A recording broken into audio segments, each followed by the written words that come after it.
دا د کوزدر یونین کونسل رباط درې غرایز سلسلې غوړوګو او خوشا نور کولو ولسته کم چې د حلقه پی کې 14 او ان ایچ ممبران اسمبلی د کارکردګۍ نه مایوس دی کلی ته تلی سړک پراخه کولو د پاره کټای او ډنګو وهلو پخپل مدد پخپل کار شروع کړی دی خپل ممبران اسمبلی نه پریادي دي زمونږ دا کوم کار چې روان دی دا اپنی مدد آپ تحت روان دی زمونږ د حکومتي وخت نه د منتخب نمایندګان نه دا مطالبه ده که مونږ د دې علاقې یا د دې خپلې حلقې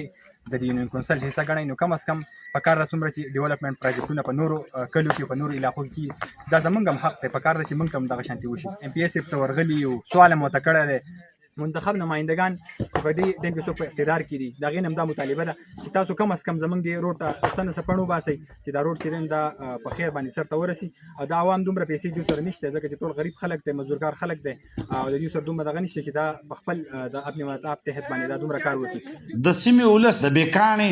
ډب کلو نه غوړوګو کلي ته تلي بل رابطه سړک 2 کاله وړاندې پر روړۍ خوره شوی واپس خراب شو خو تر کول ونه شو دې سړک د پخلي غوښتنه هم کړې ده یا خو موږ پته نه لګي چې موږ د پاکستان اوسېدونکي نه یو ځکه چې که د یونین کونسل په سطح باندې هم زموږ سره امتیاز سلوک شوی دی که د ملک په سطح هم زموږ د کلي سره د علاقې سره امتیاز سلوک شوی دی دا بل روډ دی د ډب نه واخله د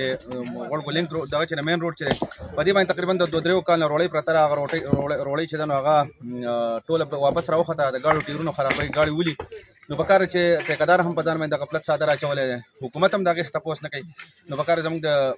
د ډي سي نه زموږ د ای سي نه زموږ د ایم پی ایس صاحب نه زموږ د ایم این اے صاحب نه د ټول ته موږ درخواست کوو چې زموږ د دې علاقې